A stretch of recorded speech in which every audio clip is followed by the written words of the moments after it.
Сайн байцгаана үзэгчтэй. Элб сурцгай суух тавтай морил энэхүү сугаар та бүхэн маань хүзрийн болон өөр 9 шидийн сонирхолтой зүйлсүүдийг ашигласан элбүүдийн нууцыг мэдээ зогсохгүй хүн тэдгээрийн хийх аргачлалыг би та нартай маш дэлгэрэнгүй заадаг ийм сувг байгаа. Ингээд та нар сугаар минь зочлоорой, subscribe даж амжаагаа дараарай гэж уриалж байна. За өнөөдөр бол яг мөнгө ашигласан сонирхолтой элбийг зааж өгнө. Тэр бол одоо оргууигээс мөнгө гаргаж ирэх гэд нэрлэлсэн байгаа шүү дээ. Нийлээ сүртэй оргууигээс. За ерөөхдөө бол зүгээр оргуу хоосноос гинт мөнгө гаргаж ирж байгаа юм шиг тийм хэлбэл яриад байгаа. Гэхдээ энд бол ерөөсөө тийм оргуугээс мөнгө гаргаж ирээд байгаа юм бол байхгүй. Зүгээр оргуугаас гаргаж ирж байгаа юм шиг харагдуулж байгаа үзэгдэл болоод байгаа байхгүй юу. Тэгээд тэрийг одоо яаж дэвтэйхэн гарын техник ашиглаж хийхийг би одоо өнөөдөр заанаа. За тэгэхээр юун төрөнд танарт мөнгө хэрэгтэй. Тэг мөнгөгүй бол одоо харамсалтай байна. Нийл би хийж чадахгүй нэ. Тэгээд уул нь бол мөнгөгүй байжгаад мөнгө гаргаж ирнэ гэж бодож ирсэн хүмүүсээ л уучлаарай. Яалтчгүй эхлээд мөнгөтэй байх хэрэгтэй байгаа. За надад бол энэ 20,000 төгрөг 2,000 төгрөг байна. За эхний энэ хэлбэг одоо хийх 3 төрлийн юм арга би танарт өндөр зааж өгнө. За эхний арга бол урдаасаа яаж харагдж байгааг та нар үзсэн.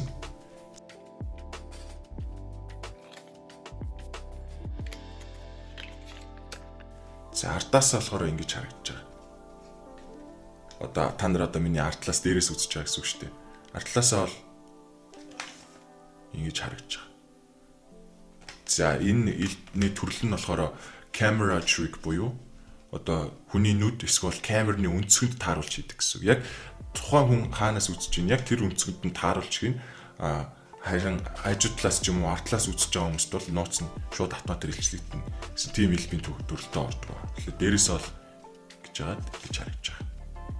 Яг тэгэхээр урд талаас бол яг ингэж юм нууж харагдж байгаа шүү дээ, тий. Урд талаасаа юу ч юм шиг харагдж байгаад гинт гаргаж ирээд байгаа. Энийг л одоо цэвэрхэн яаж хийхийг би танаар заах гэдэг гэсэн үг. За мөнгөө барихтаа ингэж байна. Урд талаас харагдахгүй. За $7 руугаа уртаар нь бариад $7 руугаа мөнгөнийхөө нэг бүлэг $7 тавилаа. Тэгээд дунд хуруугаараа одоо нөгөө талыг ингэж хааж бариад тэгээд эрхийн уруу бол ингэж бэлэн. За урд талаас хүн харагдахгүй гэсэн үг. Урд талаас яг ингэж харагдаж байгаа. Ингээ барьцсан байна. Яг хөглөр харууллаа, нөгөө гараа ялаа, гараа хаахтаа эрхийн уруу болон $7 руугаа ашиглаад энэ хоёр ч ийм үйлдэл хийж байгаа. Энэ үйлдэлийг маш өвтэйхэн цэвэрхэн хийгээд гаргаж ирж байгаа. Тэгэхээр энийг бол урд талаасаа маш цэвэрхэн харагдуулж хийж сурна гэсэн үг. За энэ бол ялчгүй бэлтгэл сургалт хэрэгтэй. Тэ. Гараа нөгөө гарынхаа хоосныг харууллаа, нөгөө гараа барихтаа ингээд харуулчаад тэгээд бэлчилж байгаа. За иймэрхүү камера trick гэдэг бол толны үүдээс харж хийх нь маш чухал. Бэлтгэл хийхдээ толны үүдээс харж агаад юу нь аль хэсэг нь харагдж байна, алийг яаж нуух уу гэдгээ сурах хэрэгцээтэй байгаа шүү. Энэ үйлдэлийг олон удаа тавтах хэрэгтэй. $7 хуруу болон эрх хуруугаа дунд хуруу болон эрх хуруугаа ашиглаад эхлээд бол гар хоосон гэдгийг харуултал эрх хуруугаа дээр нь ингэж бариад харуулчихна. Тэгээ ингэж ингээд харуулад чаруулаад харуулчих гэсэн үг. Энэ хэлбийг л одоо цэвэрхэн хийж сурна гэсэн үг байна. За сая би та нартай нэг дэх аргыг заалаа. Одоо хоёр дахь мөнгө алга бол мөнгө гаргаж ирдэг хэлбэ. За тэр болохоор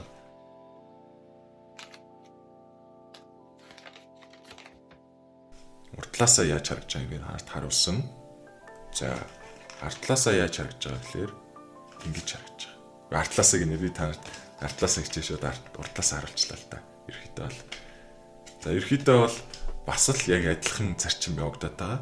Аль хэдийн байгаа мөнгийг л байхгүй юм шиг харагдуулаад байгаа. Тийм л үзэгдэл болж байгаа байхгүй юу? Юу гэхээр мөнгөө голоор нь хуваагаад тэгээд ингэ барьчих. Гэт урд талаасаа ингэ юу ч байхгүй юм шиг. Энэ жоохон цэг харагдаад байна. Тэгээд ингэ гар мараас ихсэрч явахдаа аль бол харуулахгүй өнгөрч чинь. Ард талаасаа ингэж харагдаж байгаа. Тэгэхээр хөзрөө номруулж ягаад одоо энэ дунд 7/2-ийн завсраар нэгийг чигчиг ядмынхаа завсраар нэгийг ингэ барьчихна. За урд талаасаа хүнд харуулахгүй ингэж барьж агаад тэгээд гинт гаргаж ирэхдээ болохоор ойлгомжтой гараа нуглах үед чинь мөнгө чинь ингэж гарч ирж байгаа шүү дээ, тий. Гараа маш хурдтай нуглаад гарч ирсэн мөнгөний эрхөө уруугаараа татаад авчиж байгаа. Татаад аваад тэгээд мөнгөө зөв ингэ барьчихж байгаа. Энийг л амар хурд хийж байгаа. Мангар энгийн багаз. За мөнгөө ингээд нэвтэйхэн барьцсан юм гэсэн үг тийм. Тэг ингээ харуулж маруулаад хардаа гар хоосон байгаа цоос байгаад бүүм гэж гаргаж ирж байгаа. За энийг хийхэд нэх бэлтгэл шаарддаггүй дээ. Энийг бол ер нь хүсрэрлэг 5 минут суугаад биечихэд бол юм бол одоо та надаас илүү гоё цэвэрхэн харагдуулж хийдэг болчихно. Ийм арга байгаа. За энэ саяны 2 дахь арга нь байлаа. За 3 дахь арга нь болохоор эхнийхтэйгээ айгүй энгийн. Биш ээ, эхнийхтэйгээ төстэй.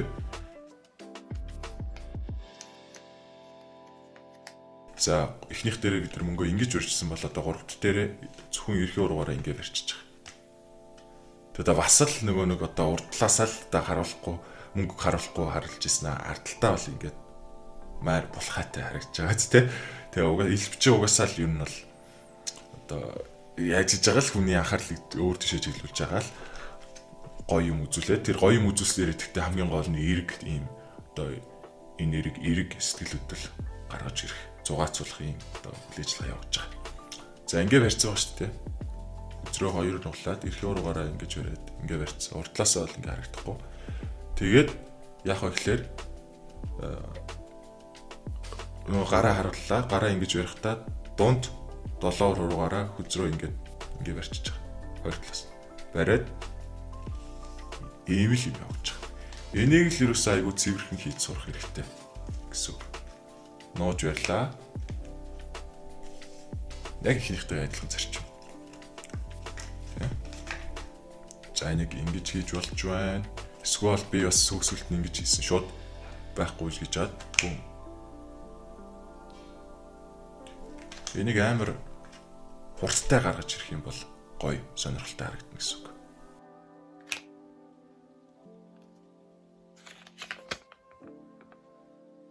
За ингээд би санаартаа энэ мөнгө хоосноос гаргаж ирдэг хэлбэрийн 3 аргыг заалаа. Тэгээ ерөөхдөө за энэ 20,000-ыг би гаргаж тавьчаад юусэн нэг ч ашигласангүй тий, зүгээр ингээд харуулах гэдэг. Бараг флекстэй байгаа юм яа. За мэдхгүй. За ямар ч үсэн өнөөдөр 3 тэр хэлбэрийн аргыг заалаа. Тэгээд энэ мэдчлэн илүү сонирхолтой хэлбүүдийг ээлб сурцгаа суугата та нартаа хүргэдэг. Тэгээд та нар комент хэсэгт яг бичлэг таалагдвуу, ер нь юу сайжруулмаар байна. Тэгээд мөн дараагийн бичлэгэн дээр ямар хэлбэр сурваар байна гэдгийг бичиж үлдээгээд надтай гоё харилцаа холбоотой байгаарай гэж хүсье. Тэгээд дараагийн бичлэгээр уулзтлаа. Түр баяртай.